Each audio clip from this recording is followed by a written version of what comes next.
দেশের উত্তরাঞ্চলের সবচেয়ে বড় বিমানবন্দর সৈয়দপুর। আকাশপথে ঢাকা সৈয়দপুর রুট হলো দেশের সবচেয়ে ব্যস্ত রুট, যেখানে প্রতিদিন ৩০টি ফ্লাইট ওঠানামা করে।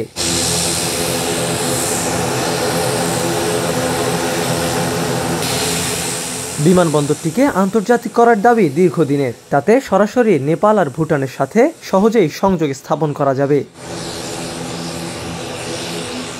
ভারতের ঋণ সুবিধার মাধ্যমে বিমানবন্দরটিকে আন্তর্জাতিক করার সিদ্ধান্ত হয়েছিল গেরো সরকারের আমলে। ভারতের আগ্রহ ছিল তাদের সেভেন সিস্টার্সভুক্ত শহরগুলোর সাথে বাংলাদেশের সহজ সংযোগ স্থাপনের জন্য।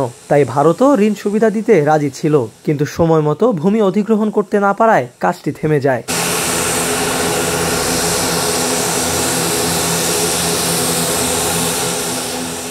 তবে এবার অন্তর্বর্তী সরকার ফের সৈয়দপুর বিমানবন্দরকে আন্তর্জাতিক করার কাজ হাতে নিয়েছে। তবে পূর্বের চুক্তি অনুযায়ী ভারত পাচ্ছে না কাজ। ভারতের আগ্রহ থাকা সত্ত্বেও civil aviation authority of Bangladesh Asian development ব্যাংকের সঙ্গে সৈয়দপুর বিমানবন্দরের আধুনিকায়ন নিয়ে আলোচনা শুরু করেছে। এই এয়ারফিল্ডটাকে আমাকে 10,000 ফিট যদি করতে হয়, যদি রিজিওনাল আমি এয়ারপোর্ট, রিজিওনাল হলেও it will call be international airport actually, যদিও রিজিওনালি বেশি ইউজ হবে, আমাকে কিন্তু 10,000 ফিট করতে হবে। And this is the one.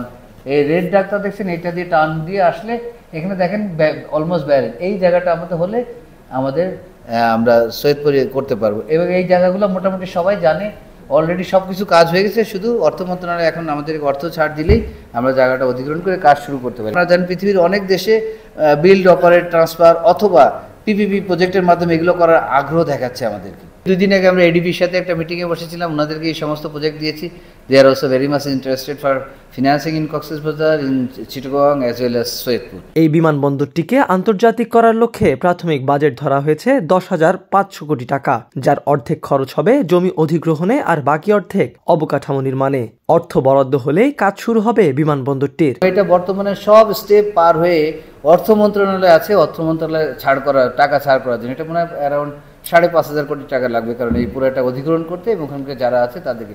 আর এইখানে আমাদের যে ইনফ্রাস্ট্রাকচার ডেভেলপ করবো সেটার জন্য অ্যানাদার 5,000 crore টাকা আমাদের লাগবে। আঞ্চলিক হাব হিসেবে গড়ে তোলার লক্ষ্যে রানওয়ের প্রথম ধাপে 8,000 ও দ্বিতীয় ধাপে 10,000 ফিট পর্যন্ত করা হবে।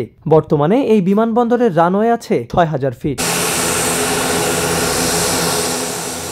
সৈয়দপুর বিমানবন্দর আন্তর্জাতিক হলে বিদেশের সাথে শিল্প বাণিজ্যে পিছিয়ে থাকা উত্তরবঙ্গের ব্যবসায়ীদের ব্যবসা বাণিজ্যের সুযোগ সৃষ্টি হবে। এখান থেকে কার্গো বিমানে খুব সহজেই উৎপাদিত পণ্য পার্শ্ববর্তী দেশ নেপাল, ভুটান ও ভারতে পরিবহন করার সুযোগ তৈরি হবে। এখানে regional cargo, passenger as well as কার্গোর একটা হাব হিসেবে এটা প্রতিষ্ঠিত করতে পারবো। এটা একটা প্রজেক্ট আমাদের হাতে। এবং আমরা জানেন টারমাক বিল্ডিং, বর্তমান টারমাক বিল্ডিংটা কিন্তু আমরা অনেক খরচ করে একটা ভালো স্ট্যান্ডার্ডে নিয়ে এসেছি অলরেডি। তারপরে টার্মিনাল বিল্ডিংটাকে, টারমাকটাকে কিন্তু এক্সপেনশন করেছে এবং ডাবল সাইজ হয়ে গেছে। আপনারা দেখেন এই যে অ্যানাদার 2 মান্থসের ভিতরে বা 3 মান্থসের ভিতরে maximum it will be operational this terminal.